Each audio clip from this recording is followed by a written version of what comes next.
temer que mis últimas clases van a ser conmigo mismo. Uy, Luis acaba de ir. Y bueno,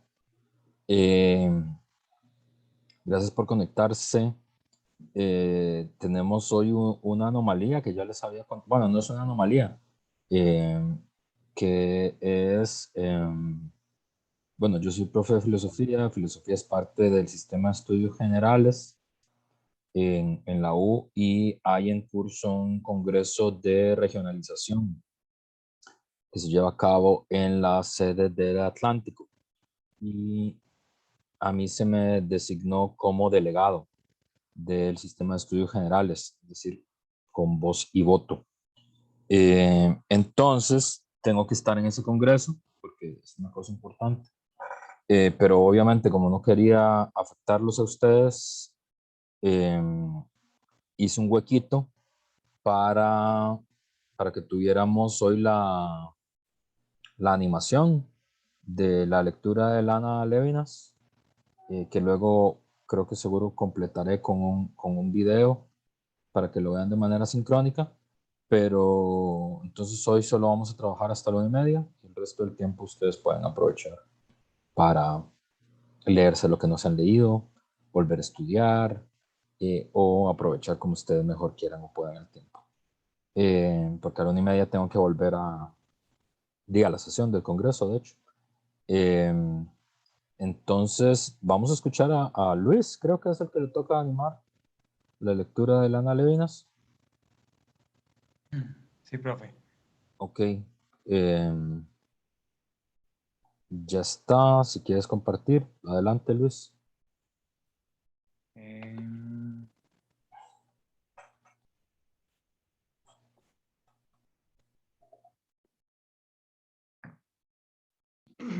¿Me avisan si se ve, porfa? Sí, se ve perfecto. Ok. Buenas tardes, compañeras y profesor. A mí me tocó la lectura de la existencia social en el siglo XXI de Elena Lavina.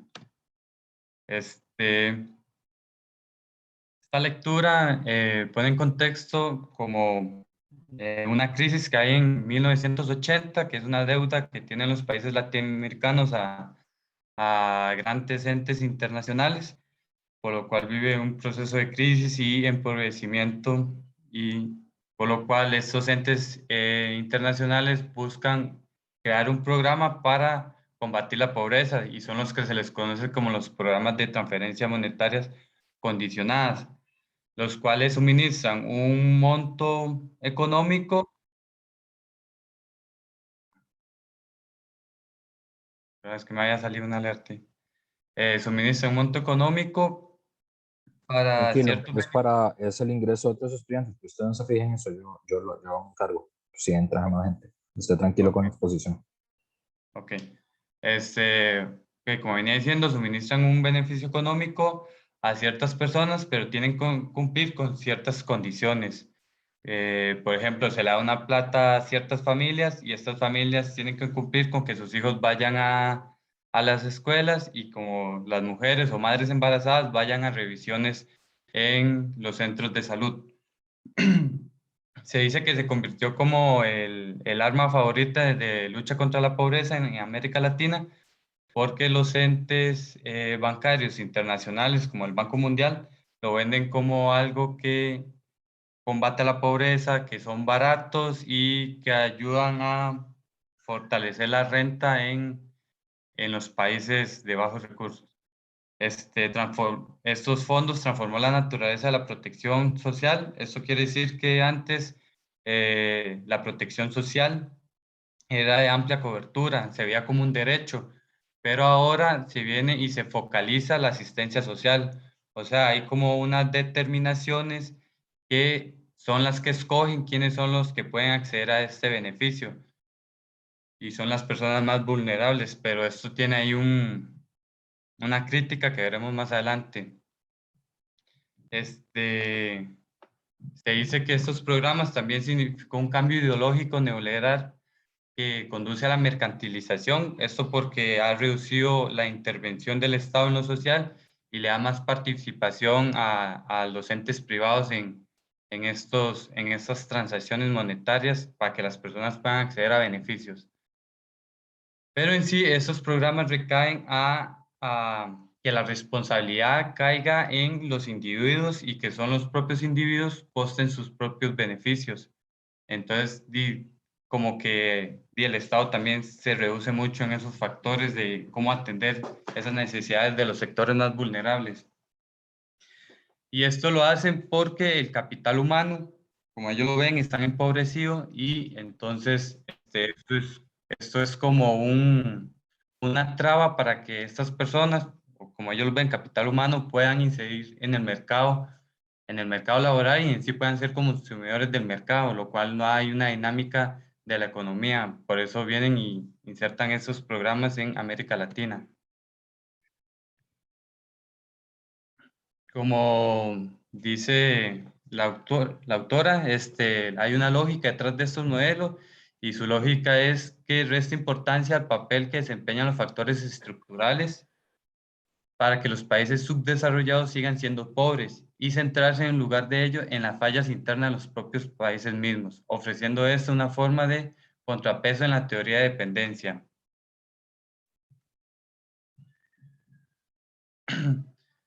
Algunas características que comparten los programas en América Latina son que las poblaciones que acceden al beneficio se definen por sus ingresos, como lo hemos visto aquí, por la línea de pobreza o por algunos otros indicadores que sean como que habiten en zonas empobrecidas. Este, estos programas se pagan de forma mensual o bimestral y siempre están sujetas a condiciones que deben cumplir las personas que son participantes de estos programas. Un dato curioso es que la mayoría de esas transferencias monetarias se le pagan a las madres o a las esposas encargadas del hogar porque se cree que ellas son las que mejor optimizan los recursos. También ahí le dan como un énfasis de género, como un empoderamiento femenino. Y también como todos estos programas o becas tienen una serie de sanciones que son aplicables y en tal de que las personas no cumplan con los requisitos que está pidiendo el programa, se les anula el beneficio. Este, se dice que los bancos como el Banco Mundial dice que esto ha generado impacto en América Latina, ha tenido grandes impactos y se resguardan estos tres argumentos que dicen que afirman que la pobreza se ha reducido en América Latina, que en 2002 pasó de un 19% de la pobreza a un 12%. Después, el que el aumento del gasto social ha sido dirigido a los más desfavorecidos, ha mejorado algunos indicadores claves en relación con la pobreza. Entonces, aquí señalan que se ha visto como el aumento de menores que siguen matriculándose y siguen su proceso educativo en América Latina y que ha sido gracias a los fondos. También algunos defensores del programa afirman que este fondo ha abierto como un nuevo papel en los derechos para que los más pobres puedan reclamarle al Estado. Pero la autora critica esos argumentos. Dice que en sí, que los gastos que sean, bueno, ellos los ven como gasto, pero en sí se deberían conocer como una inversión social, pero el Banco Mundial lo ve como un gasto.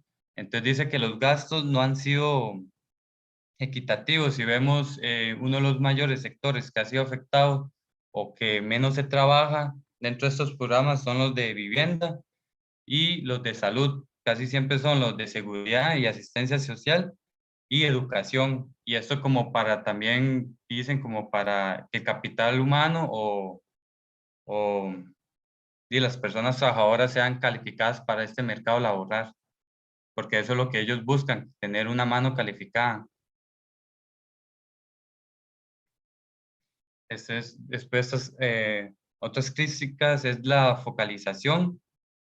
Este, Como se definen los beneficiarios por una línea de pobreza, esta línea ha sido muy baja que defina a los beneficiarios. Esto provoca que se vea un grupo que está beneficiado, pero del otro lado queda un gran grupo que no está obteniendo estos beneficios. Entonces, sí, no se está teniendo un verdadero impacto. También que los beneficios que se dan están de acuerdo a la inflación y por lo cual pierden un valor real para generar un impacto. Eso quiere decir que tal vez los de servicios de salud y educación están aumentando, cuestan más, pero se les sigue dando el mismo costo. Este, también como los mecanismos para obtener información no han sido como los mejores. Entonces, a la hora de analizar estos datos, no son tan verídicos.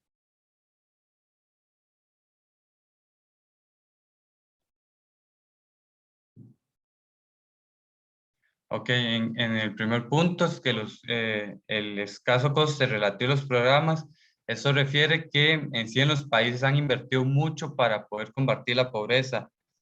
En relación al Producto Interno Bruto, El Salvador apenas gasta un 0,2% de un 100% para atender las necesidades de la población. O sea, usan demasiados pocos costos para poder atender muchas demandas insatisfechas.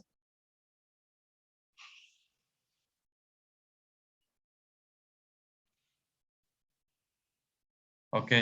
Y por último, se dice que, di, que esos programas de transferencia monetaria condicionada han reducido la pobreza. En sí, esto ha abierto muchos debates porque muchos estudios han demostrado que la reducción de la pobreza se ha incentivado por la creación de empleos y de plazas para las personas para que puedan trabajar, o sea, en el aumento de la economía dentro de los países y no por los programas de transferencias monetarias condicionadas como ellos señalan. Y a manera de conclusión, los programas en sí lo que buscan es como reducir la participación del Estado en lo social y mercantilizar y privatizar los servicios sociales a las poblaciones.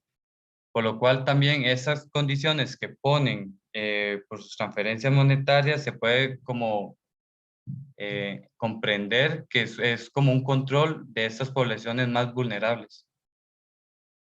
Y eso sería mi parte, pues. Gracias, Luis. Eh, bueno, primero decir que esta lectura a mí me parece muy interesante. Yo les indicaría que no solo la leyeran para el curso, que es su obligación, sino que la guardaran ahí para, para su futuro marco teórico, ¿verdad? Eh, Además, quien escribe ese texto es una colega de ustedes, una trabajadora social, es una crítica, digamos, teórica, sociológica, analítica, de largo alcance.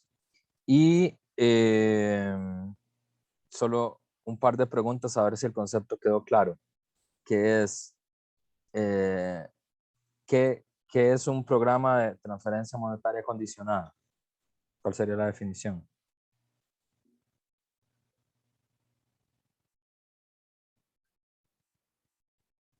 Luis. Si es para mí o para el grupo era. No, no, para usted. Ah, ok, son fondos que transfiere los entes internacionales para implementar en servicios sociales, pero en sí tienen condiciones que favorecen a estos mismos entes internacionales. Ok, muy bien. Alguien que no sea Luis, porque Luis ya hizo la lectura. Alguien que no sea Luis, que me diga ejemplos de programas de transferencia monetaria condicionada en el país.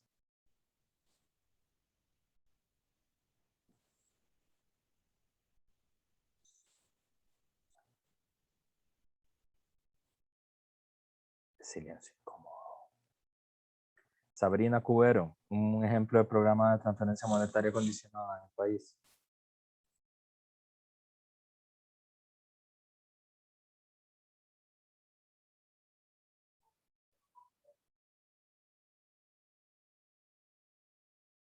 Sabrina, ¿estás con nosotros?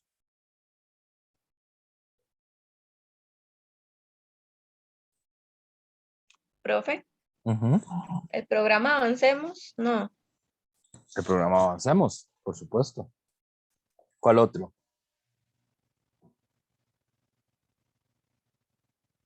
¿Cuál otro es un programa monetario de transferencias monetarias condicionadas?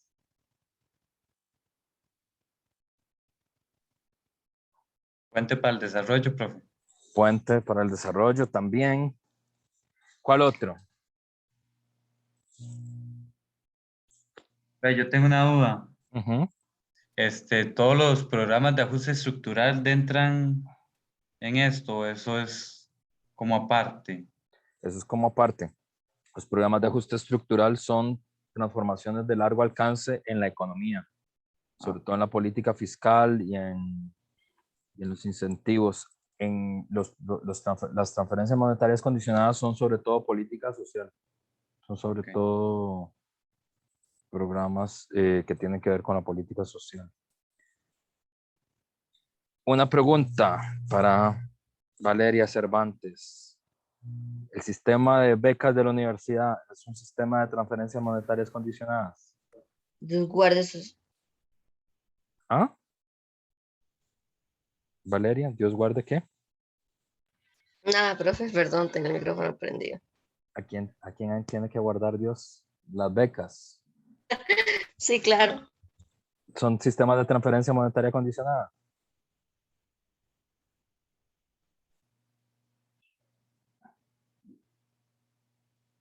Valeria Cervantes.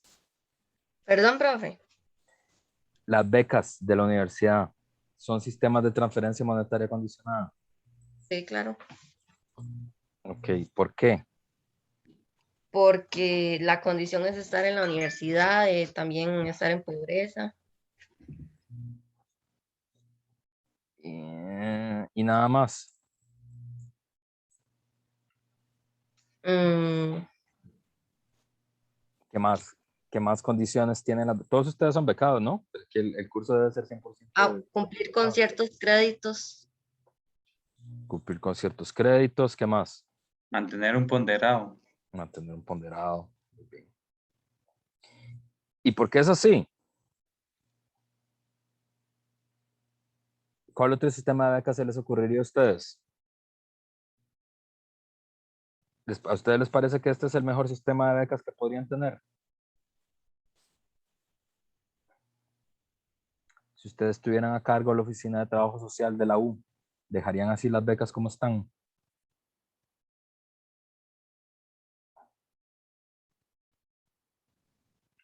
Yo lo veo como difícil, digamos, como ahorita sacar una solución, pero sí veo que y es un toque coercivo el mantener una beca, porque a veces si uno no puede llevar tantos créditos, a veces no está como bien en la U, pero necesita la beca para poder seguir llevando unos 3 o 2 cursos y a veces no dan los créditos para eso, entonces como es como muy coercivo a llevar un plan de estudio. Ok. Bueno, eso yo lo siento desde Occidente. Bueno, sí. Estamos hablando de, ustedes tienen, digamos, hoy en este momento, creo que todos ustedes, o si no, debe ser solo todos ustedes menos uno, probablemente, porque Tacares y San Ramón tienen tasas de estudiantes becados de 86 y 89%, es decir, 10 de 9 tienen becas, ¿no? No, 9 de 10, perdón. Eh, ¿por qué tiene que ser condicionado? ¿Por qué ustedes les ponen condiciones en la beca?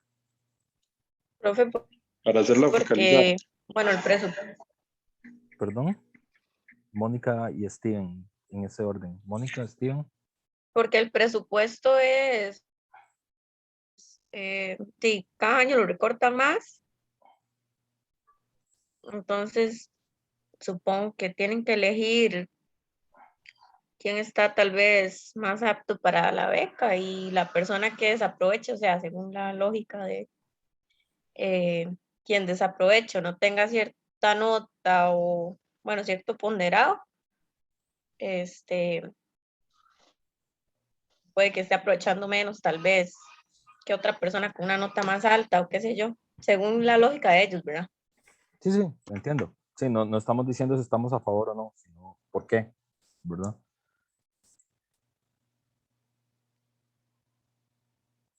Ahora, en otra pregunta, pero más en general. A ver, porque aquí creo que ustedes, bueno, creo que Luis lo dijo de pasada, pero ya bueno, como esta clase es corta, ya quedaría claro que el nombre transferencia monetaria condicionada en sí mismo es el nombre de un pseudo concepto, ¿verdad? La política social es una forma de transferencia monetaria condicionada. Y ahí tenemos, bueno, las becas de ustedes, tenemos Avancemos, tenemos el Plan Puente. Entonces, la pregunta sería, ¿alguien me podría decir una política social que no sea una transferencia monetaria condicionada? La de salud, profe. Ah, bueno, Ah, social, esa sería pública. sí, bueno, social o pública. ¿Por qué la de salud? La salud es un buen ejemplo. Y porque no necesariamente dan transferencias, bueno, a menos que sea por pensiones, pero también se enfoca en otras cosas. Muy bien, las dos intervenciones, Valeria. Pensiones, de hecho, pensiones es una transferencia monetaria condicionada. De hecho, para que lo sepan, es la principal política de transferencia monetaria condicionada en el país. No es ninguna de las que ustedes dijeron, que estaba bien, las ubicaron bien. Avancemos, Plan Puente, las becas de la UT, son todas formas de transferencia monetaria condicionada, pero la principal política social de transferencia monetaria condicionada del país son las pensiones de invalidez, vejez y muerte de la caja. Esa es la principal. Y Valeria dijo, porque incluye otras cosas, pero ¿qué son esas otras cosas? Atención a la violencia, a enfermedades, y bueno, ahorita no recuerdo bien, pero no, en realidad sí incluye transferencias monetarias. La verdad no pensaría en alguna que no lo incluya, profe, porque la educativa también, por las becas. Tal vez algún tipo de apoyo a personas en drogadicción, alguna política de salud mental. A ver, la pregunta sería esta, si el concepto es transferencia monetaria condicionada, porque ese es un concepto, ¿verdad? ¿Qué se lo pondría a la transferencia monetaria condicionada? ¿Qué cosa no sería una transferencia monetaria condicionada?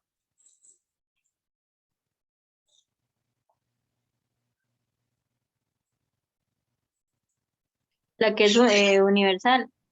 Muy bien, Jocelyn.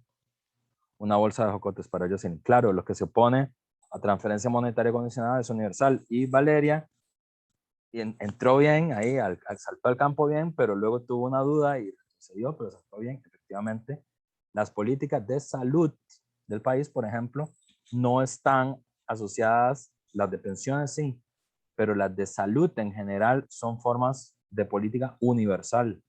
A vos no te transfieren nada, sino que vos vas a la caja porque tenés derecho a ir y ya, es universal, no te transfieren nada, vos solo llegas, punto, ¿verdad? Independiente, todos cotizan, digamos, hay un sector de los trabajadores que cotizan a la caja, pero si vos no cotizas a la caja, igual la puedes usar, ¿verdad? Esto es muy importante. ¿Por qué? Porque es una política universal. Entonces, las transferencias monetarias condicionadas es un concepto que se opone a ¿qué? Se opone a políticas de universalización. Esa es la tensión, políticas de universalización.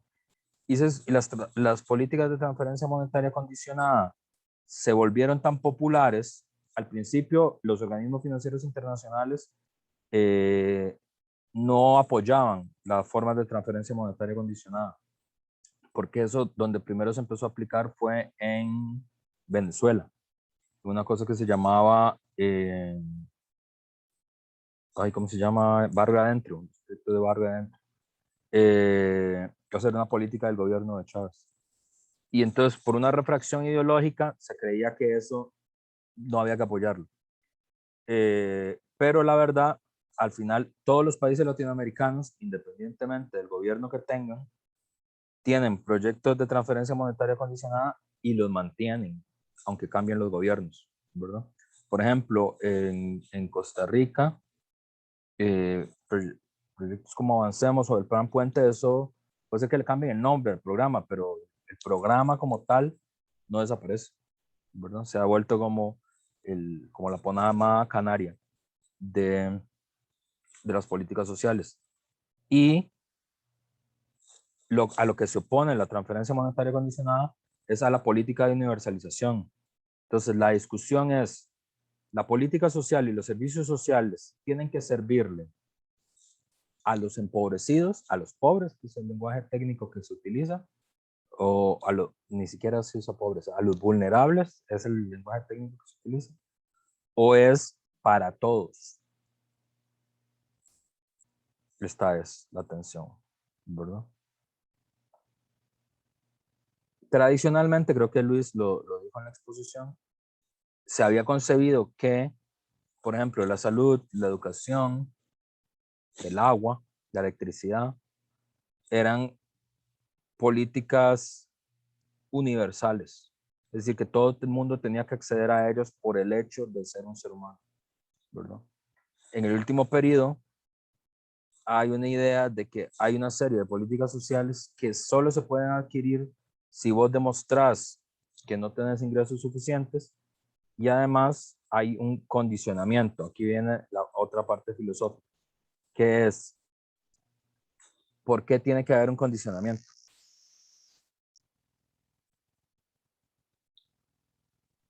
Pues eso también por cuestiones ideológicas, creo, Claro, de que hay ideas de que los pobres son vagos y si no se les ponen condiciones no van a usar bien el beneficio. muy bien, Luis. Ahí la agarraste en el aire. Eso es muy importante. Los proyectos de transferencia monetaria condicionada tienen una ideología detrás de ellos que no es explícita nunca en los programas. No va a aparecer nunca explícitamente diciendo, esta es la ideología del programa. Por eso es que ustedes llevan este curso para que puedan entender eso. ¿Y cuál es la ideología de los proyectos de transferencia monetaria condicionada? Que las políticas universales vuelven vagas a la gente. Esa es la ideología que hay detrás, ¿verdad? Por eso, y fíjense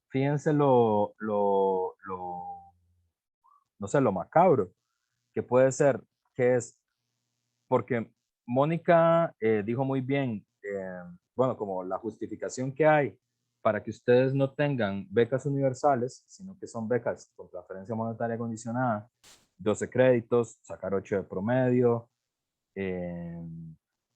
no me acuerdo cuáles otras condiciones, me acuerdo de esas dos, ¿verdad? ¿Por qué? Porque, que ojo, aunque ustedes no lleven 12 créditos y no saquen un 8, igual sus condiciones económicas no cambian, ¿verdad? Y la necesidad de apoyo para poder estudiar tampoco cambia, ¿verdad? La idea que hay es que si a ustedes le hicieran, digamos, una asignación universal, ¿verdad? Es decir, calculáramos si estuviéramos aquí escribiendo el proyecto de becas de la universidad, porque Laura se transformó en la nueva jefa de la oficina de becas, ¿verdad? Nosotros podríamos decir, vamos a calcular cuánto cuesta un semestre universitario en trabajo social en Tacares, o en medicina en Rodrigo Facio, o en turismo ecológico en Guanacaste. Eso se puede calcular, uno puede hacer un presupuesto, de hecho. Muchas personas hacen ese tipo de presupuestos y vamos a asignar eso. Un estudiante promedio de trabajo social gasta por mes para poder estudiar trabajo social X, no sé, ustedes me dirán cuánto gastan ustedes para poder estudiar trabajo social. Y eso es lo que se los vamos a asignar. Ya, por el hecho de estudiar trabajos. ¿Cuál creen que sería el argumento ideológico para no aceptar esa reforma que Laura propone como becas universales para la U?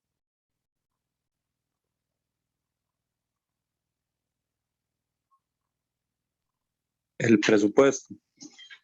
Bueno, pero digamos que tenemos plata. Digamos que ese es el primero, ¿verdad? En la U siempre se dice, es que no hay presupuesto. La pregunta es, ¿por qué no hay? Esa sería la pregunta que no se tendría que hacer. Pero digamos que hacemos que hay una bonanza de plata en el país de repente. Ustedes tienen la mala suerte de que entraron en la U, siempre ha habido crisis presupuestaria, pero hubo un periodo que va más o menos no sé muy bien, como desde el 2008 hasta el 2014, más o menos, que la universidad no tuvo crisis presupuestaria. De hecho, le sobraba plata un poco. Fue un periodo un poco largo que fue cuando mejoraron los salarios. Digamos que conseguimos plata, que hay un nuevo impuesto patriótico que permite que las universidades se financien. Entonces, quitemos ese argumento. No hay plata, digamos que hay plata. ¿Cuál sería el argumento?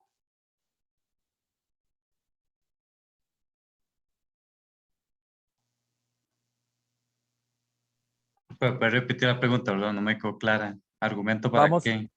Vamos a quitar el sistema de becas que tienen ustedes. Ya no va a ser transferencia monetaria condicional. Lo que vamos a hacer es que a cada uno de ustedes le vamos a dar, no sé, 200,000 colones al mes, 300,000 colones al mes, para que se mantenga. Por el hecho, 300,000 alcanza, ¿no? Creo, supongo. Siendo estudiante de trabajo social. Sí. Claro, Alcanzaría. profe. Uf, Bueno, sí, no sé. Es que no sé muy bien, porque los gastos cambian de carrera a carrera y de trabajo a trabajo, digamos, 300,000. Ya, ustedes, esa es la política de beca. El que se matricula en trabajo social tiene 300,000 colones para que estudie trabajo social y ya se acabó. Nada de eso de 8 puntos, ni 12 créditos, ni nada de eso. ya, No se entonces, enredado. profe, entonces la pregunta es, ¿cuál es el argumento para que la beca sea universal? ¿Cuál argumento creen ustedes que aparecería si Laura dice, tenemos esta propuesta? O sea, son Ah, 300,000 colones por cada estudiante de trabajo social para que estudie, porque todo este sistema de becas es enredadísimo. que van a gastar la plata en otras cosas menos en la educación. Ese podría ser un argumento. ¿Cuál otro? Porque ahora todo el mundo va a estudiar trabajo social. Ok. ¿Por qué? Profe, tal vez de que desde el modo de producción en el que nos encontramos se necesite que las políticas sean focalizadas. Entonces, ¿para qué dárselo a todo el mundo si es mejor focalizarlo? ¿Pero por qué? ¿Por qué? Profe, tal vez por lo mismo que decía usted antes, que eso es hacer vaga a la gente. O sea, ahora todo el mundo va a durar, si antes se duraban 6 años sacando bachiller en trabajo social, ahora se van a durar como 8 o 9 con tal de tener la beca o qué sé yo. Muy bien, Mónica. Ese es el argumento. Ese es el argumento. Por eso es que es un argumento es una ideología muy conservadora, se le dice. ¿Cuál, Eh, profe? No puedo escuchar. el argumento es, si les damos la plata así, se van a volver vagos. Porque entonces no van a tardar 6 años, sino que van a tardar 10 con tal de mantener la beca. Ese es el argumento. O sea, el argumento de la condición, del condicionamiento, porque la pregunta es, ¿por qué nada más no le dan la plata a la gente? Ya, ¿verdad? O sea, ¿por qué a los estudiantes de secundaria, por qué nada más no le asignan la plata? Ya, ¿para qué la condición? ¿Por qué tiene que haber condiciones? ¿Verdad? Es como, porque fíjense que con las políticas universales no hay condiciones, ¿verdad? Ustedes tienen el agua, por ejemplo, que es una política incondicionada, es una política universal, el acceso al agua.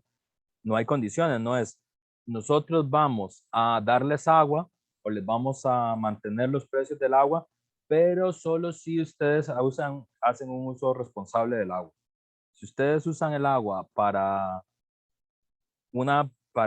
hacer una piscina el domingo con sus primos, o si usan el agua para hacer figuras de hielo, o si usan el agua para, no sé, para hacer una guerra de bombas de agua. Entonces, si es eso, no se las vamos a dar, porque eso es un comportamiento irresponsable en el uso del agua. No, nadie dice eso, ¿verdad? O la luz, solo se la vamos a dar si usted usa la luz para algo importante como recibir la clase de filosofía de Roberto. Pero si es para ver combate o, no sé, a Brian Ganosa, entonces no, porque eso es un uso irresponsable de la electricidad. nadie les prohíbe a ustedes ver combate. Ya, combate no existe, ¿verdad? El equivalente de combate que tengan en su generación, o no sé, ver la temporada completa de Bad Bunny, ustedes pueden usar la electricidad para eso, si quieren. Nadie se los prohíbe, ¿verdad? ¿Sí, Luis? Pero tengo una duda con lo de las becas también. Ujú. Cuando está el sistema de beca 11, ahí se puede entender como una política universal, o igual era condicionada y focalizada. Ahora es beca 5, lo máximo que llega es a beca 5, No, beca 11 también era condicionada. condicionada. Ok. También estaba condicionada al promedio. Las becas, por lo menos en la U, desde que yo las conozco, siempre estuvieron condicionadas al promedio.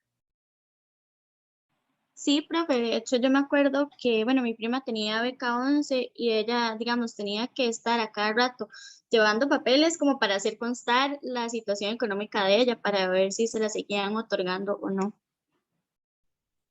Sí, sí. En la U nunca ha habido, o sea, la política de acceso universal que hay en la U es como,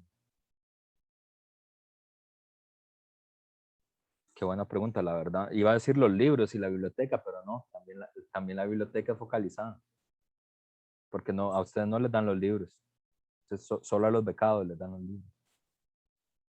Ah, qué vacilón. Creo que me acabo de dar cuenta que todas son focalizadas en la U, no hay ninguna universal, ¿verdad? Del acceso al deporte, tal vez. Profe, Eso sí pero es ¿les dan universal. los libros en qué sentido? Porque yo creo que los libros se los prestan a todos.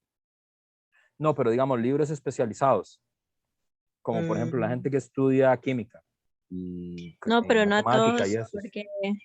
porque a mí a veces me pedían el carnet para que les prestaran libros, así, no a todos, los que no tienen beca no les prestan. No sé si serán todos los libros o algunos. Es que, por ejemplo, hay algunos estudiantes, que no es el caso de ustedes, pero digamos, los estudiantes como de ciencias y de matemáticas y eso, tienen libros que son muy caros. Entonces, hay muchos de esos libros y que los estudiantes no se los pueden comprar. Entonces, la U se los da, Profe, tal pero vez no es universal, solo a los becados y tal, algunos tal vez libros. tal vez les prestan, pero igual les queda como una deuda financiera si no lo devuelven, algo así, pienso. Sí, sí, o sea, tienen que devolverlo. Pero bueno, pero digamos, a usted, yo creo que a ustedes no les molestaría que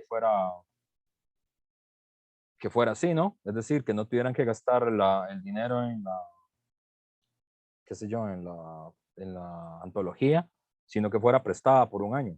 Ya, y luego la devuelven. Eso sería, ¿verdad? Pues Sí, tampoco mira, yo la no, no había, no deporte. había pensado, no había pensado lo focalizada que estaba en la universidad. No se me ocurre nada que sea universal. Estando en la U, ¿a qué cosa tienen derecho ustedes todos, independientemente? Solo el acceso a las instalaciones, ¿no? Sin condición. Solo el uso de las instalaciones.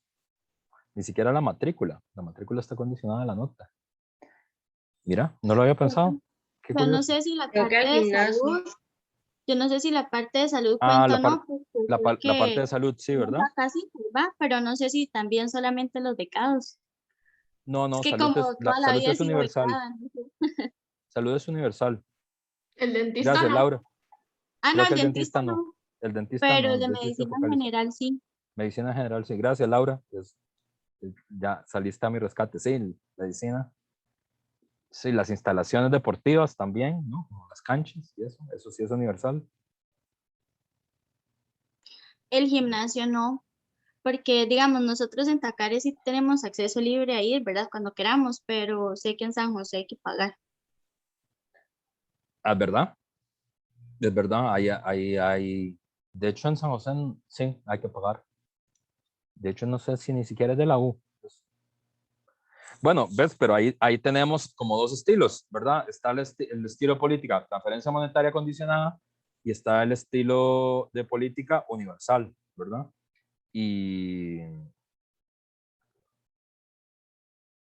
la idea y universal es en condiciones, ¿verdad? Como la electricidad, ¿verdad? que es, ustedes tienen acceso a electricidad, ya está, y usan la electricidad para lo que ustedes quieran, ¿verdad? Y entonces, uno diría, pero bueno, ¿qué pasa si alguien usa mal la electricidad? Por ejemplo, si en vez de estar viendo el documental sobre la historia de Platón, está viendo la temporada completa de Betty la Fea. No sé.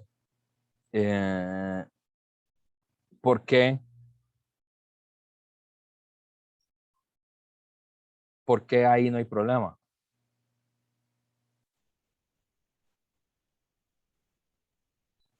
Y fíjense que aquí se introduce una cosa que es muy interesante, que es el tema, la ideología con la que se ha hecho fuerte que la política social sea mayoritariamente transferencias monetarias condicionadas, es la ideología de la responsabilidad. Entonces es un uso ideológico del concepto de responsabilidad.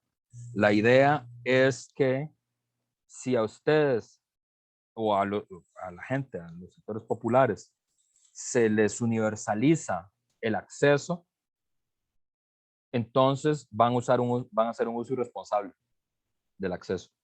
Y que por eso es que hay que condicionarlo, para que la gente demuestre que es responsable, ¿verdad?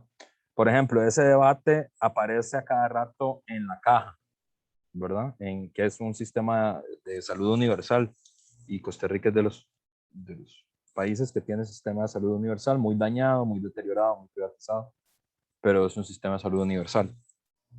Que la pregunta es, ¿por qué, por ejemplo, bueno, ahora, de hecho ahora con la discusión con el coronavirus también apareció eso, pero la discusión siempre era, por ejemplo, con los fumadores antes, que es, ¿por qué la caja tendría que atender a los fumadores si ellos decidieron no dejar de fumar? Y bueno, ya hoy, antes era diferente, pero hoy ya inclusive su generación, no hay nadie que no considere fumar un hábito irresponsable, ¿verdad? Antes, qué sé yo, la generación de mi padre todavía consideraba fumar como una cosa como rebelde y chic, no sé, como cool, ¿verdad? Pero ya mi generación y la generación de ustedes, todo el mundo sabe que fumar es un acto irresponsable, ¿verdad? De autodaño, ¿verdad? Y inclusive la gente que fuma sabe, digamos, digamos, no justifica las tabacaleras, dice, sí, yo sé que hace daño, pero igual yo voy a hacer esto porque yo quiero, ¿verdad? Está bien. Entonces la pregunta es, pero entonces, ¿por qué la caja tendría que pagarles el tratamiento si ellos eligieron eso? Y todo el mundo sabe que es un comportamiento irresponsable, incluyéndolos a ellos. ¿Cuál sería la respuesta de una estudiante de cuarto año de trabajo social? Oigamos la respuesta. Porque es una adicción. Es una adicción, muy bien, ¿y qué más? Porque, digamos, cuando la persona tiene ya, si no lo puede dejar, si es una adicción, pues no podemos completamente responsabilizar por eso su enfermedad, porque, ¿verdad? No lo ha dejado, tal vez no precisamente porque no quiera, sino porque hay personas que no pueden. Bueno, es un muy buen argumento. Claro, es una adicción. Pero entonces hagamos una apuesta más arriba, más compleja de este debate sobre la responsabilidad. ¿Y qué pasa si es un diabético que no quiere dejar de comer chocolate? Saben qué es la diabetes, ¿verdad? Sí, no les tengo que explicar en qué consiste la enfermedad. Supongo que alguien en su familia seguro es diabético. Casi todas las familias tenemos familia diabética. Bueno, porque la salud es un derecho universal. Claro, esa sería una respuesta. Y además fíjense que tramposa esta idea de la responsabilidad, ¿verdad? No porque yo esté a favor de la irresponsabilidad, yo estoy a favor de la responsabilidad. Pero la responsabilidad no es una responsabilidad individual. La responsabilidad, por definición, son responsabilidades sociales y comportamientos aprendidos. Entonces, la pregunta sería, ¿y nosotros qué ganamos con que la gente que es diabética no se pueda tratar? O sea, ¿cuál es el beneficio para Pero la sociedad? vieras que hay algunos profesionales que sí piensan así, porque, por ejemplo, en el caso de las personas ahora con el COVID que no se han vacunado y se hospitalizan, sí los tratan diferente. por supuesto, es demasiado evidente la diferencia en el trato, digamos. Y Puede ser. algunos he escuchado también con respecto, por ejemplo, a ese ejemplo del fumado, que porque la persona fue fumadora toda la vida, entonces como que en cierta manera, no sé si como que culpabilizan a la persona. Sí, debe ser, puede ser, muy probablemente, porque fíjense en lo que señalábamos, porque toda política tiene una ideología. La mayoría de la política social del país está basada en sistemas de transferencias monetarias condicionados, ¿verdad? El sistema de pensiones, las becas que ustedes tienen, el Avancemos, el Plan Puente. Creo que los programas de vivienda también son de transferencia monetaria condicionada, pero ahí tengo la duda, ahí no lo apunten porque puede ser que no. Pero digamos, estos claramente, becas, Avancemos, Puente, invalidez, vejez y muerte, claramente son transferencia monetaria condicionada. Que son los principales. Ya con esos tres tenemos el 80% de la política social del país.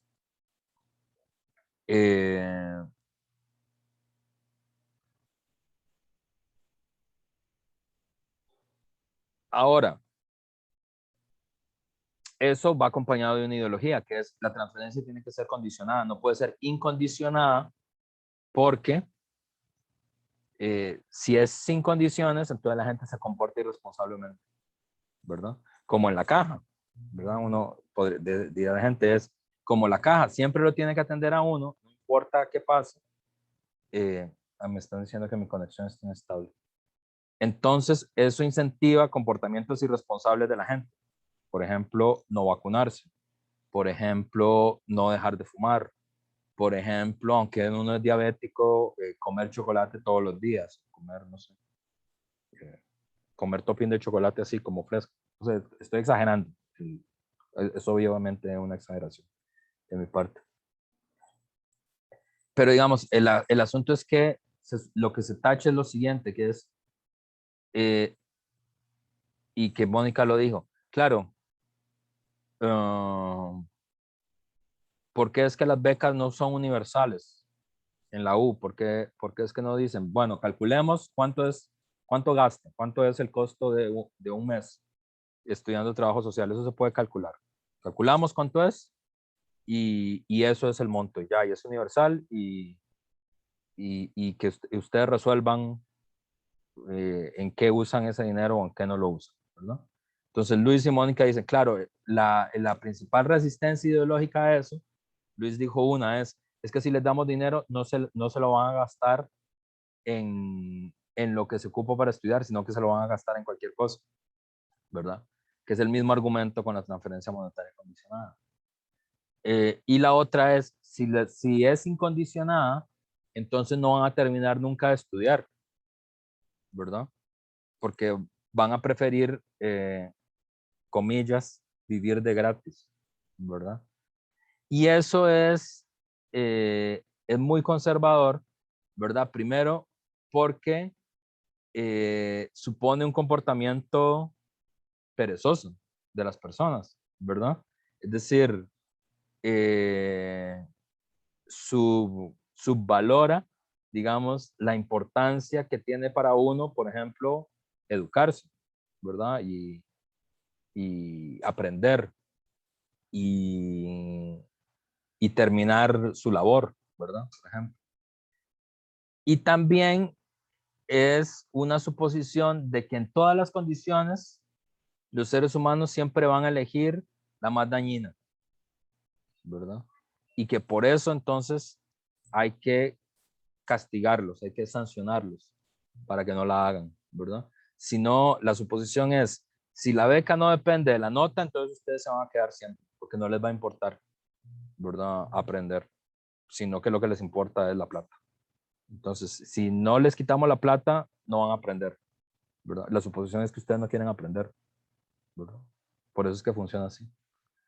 Y entonces disuelve, ¿qué? Disuelve la responsabilidad en qué? En una cosa individual, ¿verdad? O sea, la responsabilidad es mi responsabilidad individual, ¿verdad?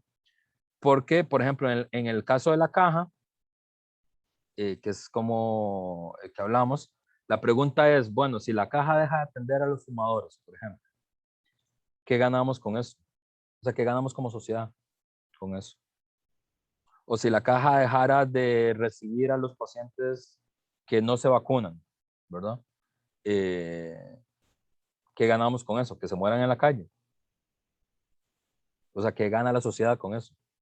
¿Qué aprende la sociedad? ¿Verdad? Y no aprende nada, ¿verdad? Aprende a ser más despiadada, ¿verdad?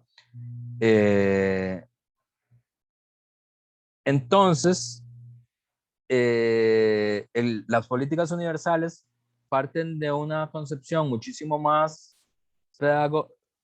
pedagógica y en algún sentido también puede ser optimista de la condición humana, que es, bueno, aunque uno haga algo irresponsable, los seres humanos aprendemos así. Y entonces sí, puede ser que haya un día que ustedes utilicen el agua para hacer una guerra de globos, pero luego se darán cuenta que ese no es un uso responsable del agua. Que la verdad no pueden andar por la vida haciendo guerra de globos cada vez que quieren. Y aprenderán a usar responsablemente el agua, ¿verdad? O que puede ser que en la juventud o en la adolescencia ustedes fumaron o fumaban, no sé, puede ser que suceda. Por ejemplo, yo cuando estaba en la universidad fumaba mucho. Y hay un momento en el que cuando era estudiante, todavía estoy en la universidad, cuando estudiaba en la universidad, cuando tenía la edad como ustedes, o más joven. Claro, pero hay un momento en el que uno dice, ¿por qué estoy haciendo esto? O sea, ¿cuál es el sentido de esta actividad dañina que me estoy haciendo a mí mismo? ¿Verdad? Y uno cambia de actitud, ¿verdad? También la sociedad puede darse mecanismos de coerción que faciliten limitar un comportamiento que se considera indeseable, ¿verdad? O peligroso. Por ejemplo, etiquetar la comida, en el caso de los diabéticos, para que la gente sepa qué es lo que se está comiendo, ¿verdad? Porque mucho del comportamiento irresponsable, digamos, puede ser que uno no sepa nada más, ¿verdad? Es decir, si uno no le explican que algo es peligroso, pues uno considera que no es peligroso. Pero si alguien se lo explica permanentemente, entonces uno dice, claro, esto es peligroso, ¿verdad? O en el caso del cigarro, uno de los mecanismos que más sirvió para que la gente no fumara es que fuera prohibido dentro de los bares, dentro de los lugares que la gente más fuma, ¿no? Como los bares, las sodas, los lugares cerrados, pues.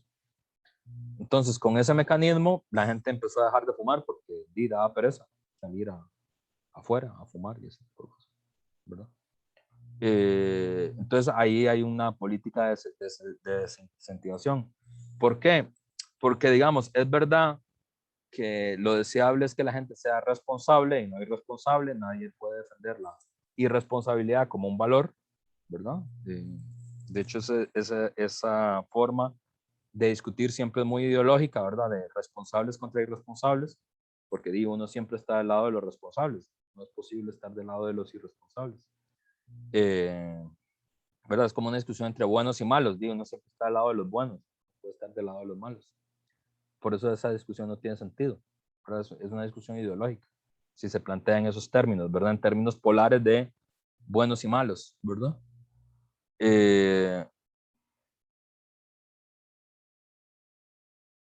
Y aquí, entonces, se introduce que no es que las políticas universales son irresponsables y las políticas de transferencia monetaria condicionada son responsables, sino que las políticas universales consideran que la responsabilidad es una responsabilidad colectiva, no una responsabilidad individual. Y aquí está el giro ideológico. La presentación ideológica es transferencia monetaria condicionada, defensa de la responsabilidad. Política universal, defensa de la irresponsabilidad y el despilfarro.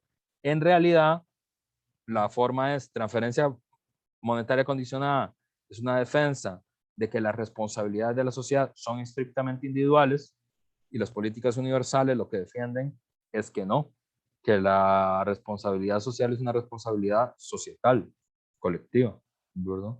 y que por eso uno no tiene por qué ser castigado brutalmente, digamos, como no tiene que ser, ¿cómo se dice? Castigado, no es castigado lo que quiero decir, porque puede ser que haya algún tipo de castigo o de sanción. Puede ser privado, esa es la palabra que estoy buscando, puede ser privado de un servicio esencial por ser irresponsable. Esa es la idea.